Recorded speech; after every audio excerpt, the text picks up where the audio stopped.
Hi, my name's Abby Blaze and I'm a UK-based matchmaker and dating coach, and today I'm going to talk about how to handle conflict in your relationships. Now, this information is mostly based on people who are in long-term relationships, perhaps living together, having face-to-face conflict. And I thought it would be good to have this video this week because I know that a lot of us have been struggling a little bit with the fact that we can't escape our partners. Not that we normally want to escape them, but having someone there all the time working in the same environment as yourself is going to put strain on your relationship, and this is completely normal. It's really good for us to sometimes sit back and before we're having an argument even, talk about what we think is and is not acceptable within the confines of an actual argument.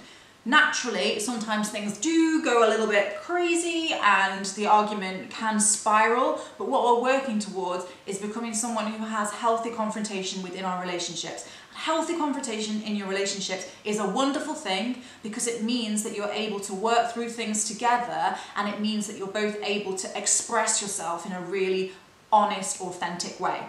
One of the interesting things about confrontation is that sometimes we can be led to believe that confrontation is a bad thing. Confrontation in and of itself isn't a bad thing, but there are obviously healthy ways to do it and unhealthy ways to do it. If you have unhealthy conflict in your relationship and you're married, you're twice as likely to get divorced than people who have healthy confrontation. What is very interesting is that no confrontation whatsoever is a really, really bad sign, and it isn't the sign of a healthy relationship. It's generally the sign of two people who are not being completely honest with each other. So actually having confrontation in your relationship is fine. It's just how we deal with it that determines whether it's good or it's bad. So the first tip that I have for you is all about timing. Time your arguments well where possible.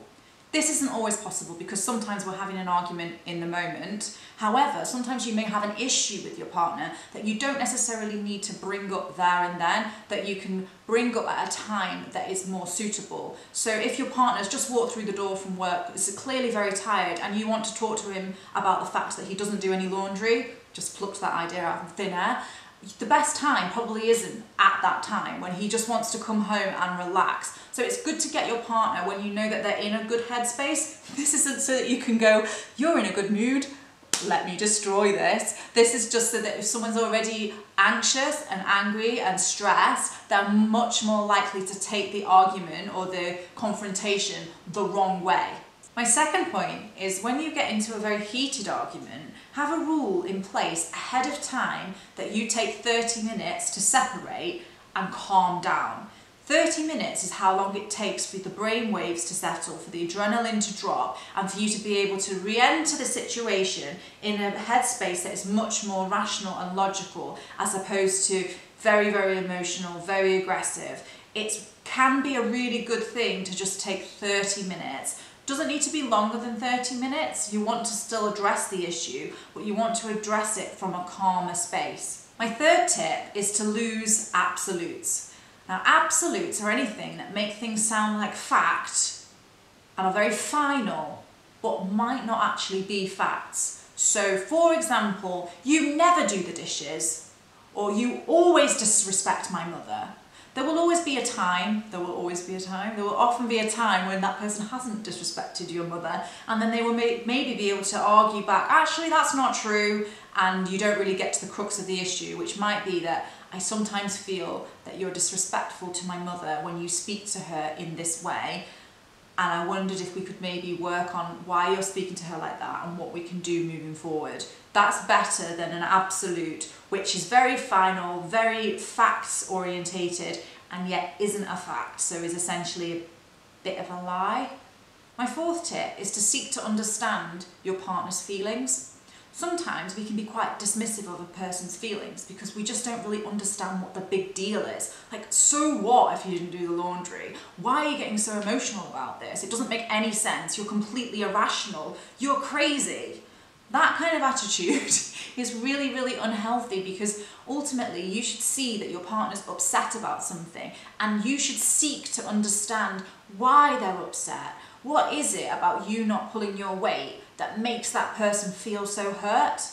Can't you do something to help them? It's really, really important not to dismiss your partner's feelings, even if you don't necessarily understand or agree with them. My fifth point is don't kitchen sink. Now this is where we start an argument with someone about one topic, and then as the arguments become a little bit more heated, we start to just throw out a few little bullets of like, oh well, actually back in 1993 you said this to me that was quite rude. I might have been rude now. You were rude to me in 1993 at your auntie's house. Do you not remember that? I remember that. And actually last week you did this thing, and the week before you did that thing, and now you're winning the argument and you're having a great time because you're firing out all this ammunition and you're annihilating your partner. And it's like, hang on a minute, let's just talk about the issue that we have here today. Don't start bringing in other issues that you've had in the past. Don't hold on to conflict from the past. Let that conflict go, it's gone. You can only work in the present. What's presently the issue? How can you work through it?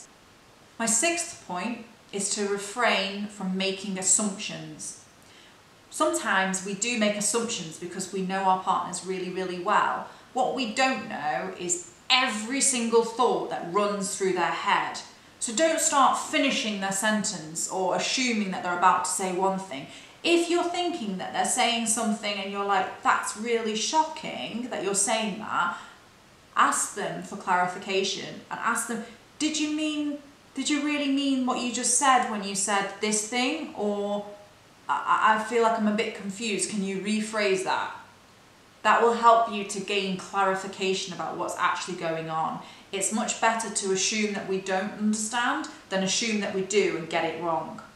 My seventh point is to be prepared to compromise. This is something that we all struggle with a little bit because sometimes we can get into the mindset of actually I just want to win. But winning isn't everything in an argument, and sometimes the happy place lies between your two opinions. My eighth point is apologise sooner.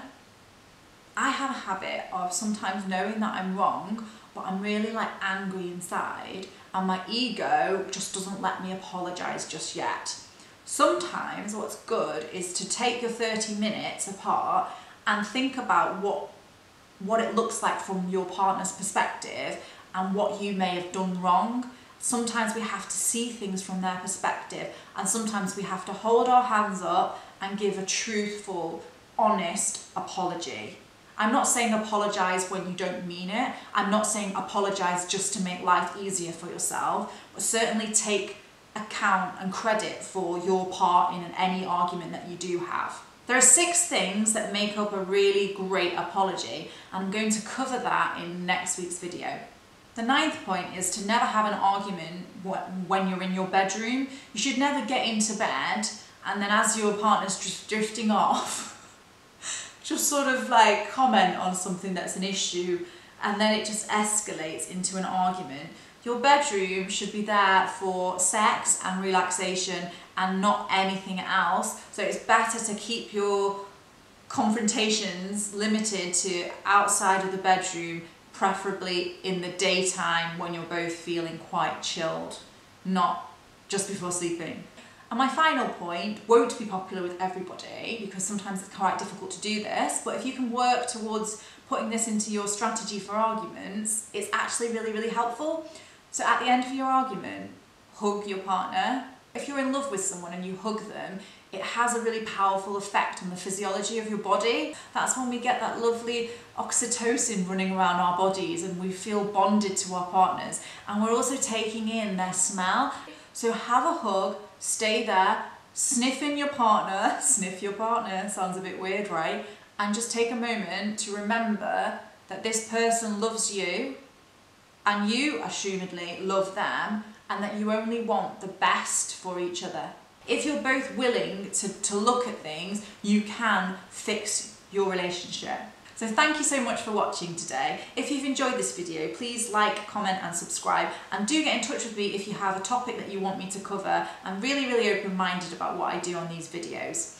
You can also head on over to my website and also follow me on Instagram @AbbieBlairs. Thank you very much. Bye-bye.